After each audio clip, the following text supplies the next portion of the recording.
Good morning dear student. Online कक्षा में आपका स्वागत है। हिंदी व्याकरण में आपने अपने दो पाठ को अच्छे से समझा। क्रिया विशेषण, संबंध बोधक और समुच्चय बोधक में समानाधिकरण समुच्चय बोधक को आपने समझा। मैंने आपको यह बताया था कि समुच्चय बोधक के दो भेद हैं, एक समानाधिकरण समुच्चय बोधक और दूसरा व्यधिकरण समुच्चय बोधक। तो व्यधिकरण समुच्चय बोधक आज आप समझिए कि व्यधिकरण समुच्चय बोधक क्या है। देखिए, सर्वप्रथम आप इसकी परिभाषा पर ध्यान दीजिए। लिखा है कि जो समुच्चय बोधक शब्द एक प्रधान उपवाक्य में एक या एक से अधिक आश्रित उपवाक्यों को जोड़ते हैं उन्हें व्यधिकरण समुच्चय बोधक कहते हैं। व्यधिकरण समुच्चय बोधक का आशय है एक प्रधान उपवाक्य, मतलब जो पूरा वाक्य है उस वाक्य में कह रहा है कि एक या एक से अधिक आश्रित उपवाक्य। एक वाक्य में एक मुख्य वाक्य है, दूसरा आश्रित उपवाक्य होता है। जैसे यहाँ उदाहरण से आप समझिए, गांधी जी कहा करते थे कि सत्य ही ईश्वर है। दूसरा वाक्य है, वह अपने पिता के साथ नहीं जा सका क्योंकि उसे पढ़ना था। यह पूरा वाक्य प्रधान वाक्य है और यह जो है गांधी जी कहा करते थे यह मुख्य वाक्य है और सत्य ही ईश्वर है यह आश्रित उपवाक्य है। तो जो यह पूरा वाक्य है यह प्रधान वाक्य है। यहाँ लिखा है जो समुच्चय बोधक शब्द एक प्रधान उपवाक्य में एक या एक से अधिक आश्रित उपवाक्यों को जोड़ते हैं उन्हें व्यधिकरण समुच्चय बोधक कहा जाता है। तो इस तरह से एक मुख्य वाक्य को यह की और यहाँ क्योंकि से आश्रित उपवाक्य को जोड़ा गया है, अर्थात व्यधिकरण समुच्चय बोधक में आश्रय और आश्रित का संबंध होता है। यदि यह संबंध नहीं होगा तो वह व्यधिकरण समुच्चय बोधक नहीं कहलाएगा। अर्थात इसमें यह समझिए कि एक मुख्य वाक्य और दूसरा आश्रित वाक्य होता है। इसके कुल 4 भेद हैं। एक है कारणवाचक समुच्चय बोधक व्यधिकरण समुच्चय बोधक, दूसरा उद्देश्य वाचक व्यधिकरण समुच्चय बोधक और तीसरा है संकेतवाचक व्यधिकरण समुच्चय बोधक, चौथा स्वरूपवाचक व्यधिकरण समुच्चय बोधक। तो आइए आगे हम समझते हैं कि इनके जो भेद हैं वह भेद किस प्रकार हैं, उनकी क्या परिभाषा है और क्यों यह 4 तरह के भेद माने गए हैं। आइए आगे समझते हैं। देखिए, कारणवाचक समुच्चय बोधक है पहला। व्यधिकरण समुच्चय बोधक का जो पहला भेद है वह कारणवाचक समुच्चय बोधक है। कारणवाचक समुच्चय बोधक वह समुच्चय बोधक है जो समुच्चय बोधक 2 उपवाक्यों को जोड़े और मुख्य उपवाक्य की बात का कारण बताए, उन्हें कारणवाचक समुच्चय बोधक कहते हैं। मतलब इसमें कारण स्पष्ट होना चाहिए। जैसे लिखा है क्योंकि, चूंकि, कि यह सब जुड़े हुए वाक्य में दिखाई पड़ते हैं। जैसे लिखा है वह दौड़ में भाग नहीं ले सका क्योंकि वह बीमार था। वह दौड़ में भाग नहीं ले सका क्योंकि वह बीमार था। तो वह कारण बता रहा है, इसीलिए यह कारणवाचक समुच्चय बोधक है। दूसरे वाक्य में आप देखिए, मैं स्कूल से थोड़ी दूरी पर ही था कि मेरी साइकिल खराब हो गई। स्कूल से थोड़ी दूरी पर ही था मैं स्कूल से थोड़ी दूरी पर ही था कि मेरी साइकिल खराब हो गई। यहां भी कारण बताया जा रहा है। तो यह कारण वाचक व्यधिकरण समुच्चय बोधक है। दूसरा जो भेद है वह उद्देश्यवाचक व्यधिकरण समुच्चय है। आइए उसको देखते हैं। देखिए, दूसरा जो भेद है वह उद्देश्यवाचक समुच्चय बोधक। जो समुच्चय बोधक दो उपवाक्यों को जोड़ते हुए मुख्य उपवाक्य की बात का उद्देश्य बताते हैं, उन्हें उद्देश्यवाचक समुच्चय बोधक कहते हैं। इसमें उद्देश्य बताया जाता है। पहले में कारण बताया जाता था और दूसरे भेद में उद्देश्य बताया जाता है।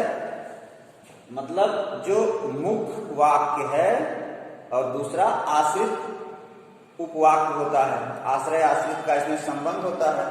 तो मुख्य जो उपवाक्य है उसका उद्देश्य, जैसे लिखा है, हमें सबके साथ प्रेम पूर्वक व्यवहार करना चाहिए ताकि अवसर पड़ने पर सबका सहयोग प्राप्त हो सके। यहाँ जो ताकि है वह समुच्चय बोधक है। तो उद्देश्य बताया जा रहा है, हमें सबके साथ प्रेम पूर्वक व्यवहार करना चाहिए। दूसरा उदाहरण दिया हुआ जैसे बुक में कि खूब मन लगाकर पढ़ो जिससे कि परीक्षा में अच्छे अंक आ सके। खूब मन लगाकर पढ़ो। अब इसका क्यों खूब लगाकर मन पढ़ो? क्योंकि उसका जो है उद्देश्य है कि आपके अच्छे अंक प्राप्त होंगे। तो इस प्रकार जो तीसरा है वह संकेतवाचक। आइए आगे समझते हैं संकेतवाचक समुच्चय बोधक। देखिए, जो तीसरा भेद है वह संकेतवाचक समुच्चय बोधक है।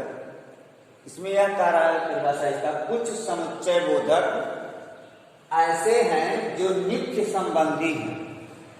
इनमें से एक के आने के बाद दूसरे का संकेत हो जाता है। जैसे यदि आया है तो यहां तो लगा है, यद्यपि, तथापि, जो, सो। उदाहरण आप समझिए, यद्यपि वह निर्धन है तथापि ईमानदार है। यहाँ जो है संकेत बता रहा है, यद्यपि वह निर्धन है तथापि ईमानदार है। दूसरा, यदि परिश्रम करोगे तो सफल भी होगे। यहाँ जब एक आता है तो दूसरे का संकेत हो जाता है। यदि आया है तो यहाँ तो का संकेत हो गया। इसलिए यह संकेतवाचक समुच्चय बोधक है। और जो चौथा भेद है इसका वह है स्वरूपवाचक समुच्चय बोधक। आइए चौथा समझते हैं। ये चौथा जो भेद है यह स्वरूपवाचक समुच्चय बोधक है। जो समुच्चय बोधक दो उपवाक्यों को जोड़ते हुए वाक्य के मुख्य कथन को आश्रित उपवाक्य में पूर्णतः स्पष्ट कर दें तो कर देते हैं, उन्हें स्वरूपवाचक समुच्चय बोधक कहा जाता है।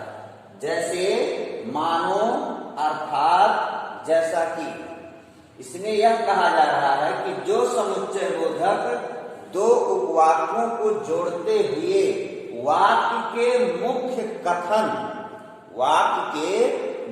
कथन को आश्रित उपवाक्य में पूर्णतः स्पष्ट कर दे, वहां जो है स्वरूपवाचक समुच्चय बोधक होता है। मैंने बताया कि जो प्रधान वाक्य होता है उसके दो भेद हैं, दो प्रकार से उसको समझा जाता है, एक मुख्य वाक्य, दूसरा आश्रित वाक्य।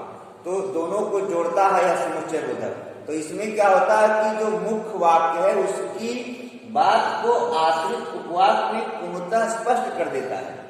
जैसे लिखा है, उदाहरण आप समझिए, अस्तो मां सद्गमय, अर्थात हे प्रभु असत्य से सत्य की ओर ले चलो। असत्य से सत्य की ओर ले चलना है। यहाँ जो मुख्य वाक्य है वह है अस्तो मां सद्गमय।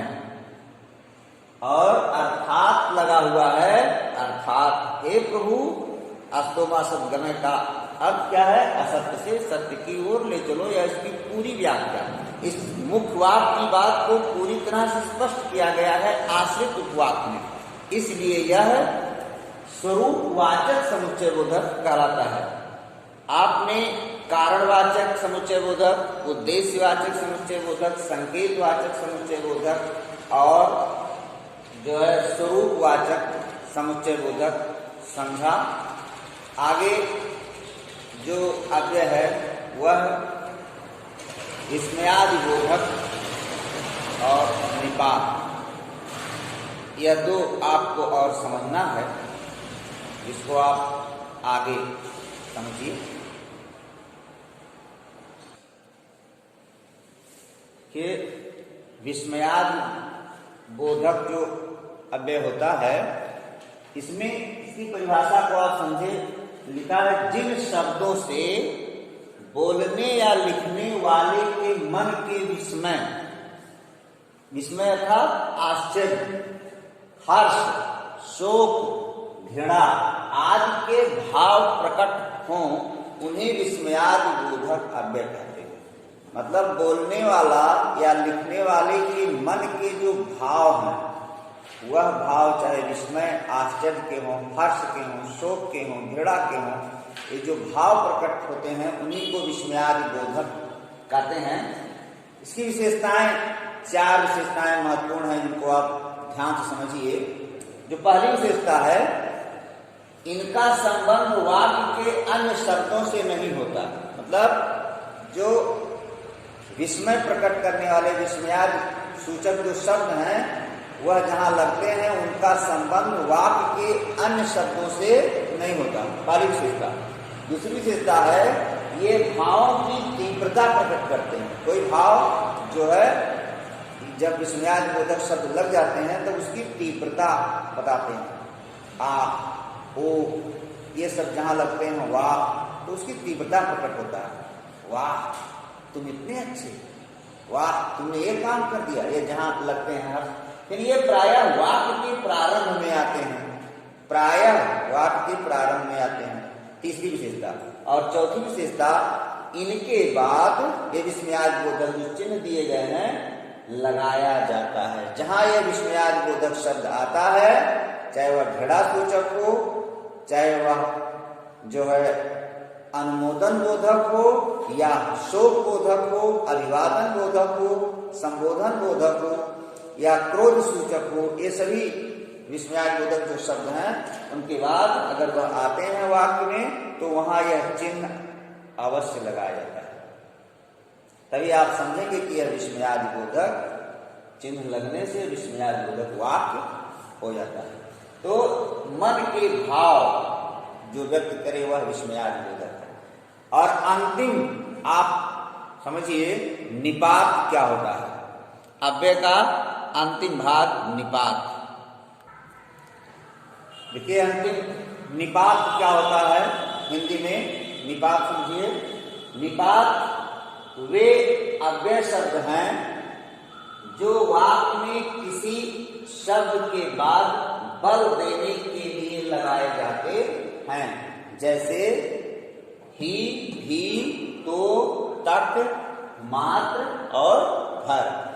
हिंदी में कुछ ऐसे शब्द हैं जो किसी शब्द पर बल देने के लिए लगाए जाते हैं, उनको निपात कहा जाता है। जैसे आप उदाहरण देखिए, लिखा है मुझे ही यह काम करना पड़ेगा। यहाँ मुझे ही मतलब मुझे ही यह काम करना पड़ेगा। ही पर यहाँ जो लगाया गया वह ही निपात है और मुझे पर बल दिया गया। मुझे भी अपने साथ ले चलिए, मुझे भी अपने साथ ले चलिए।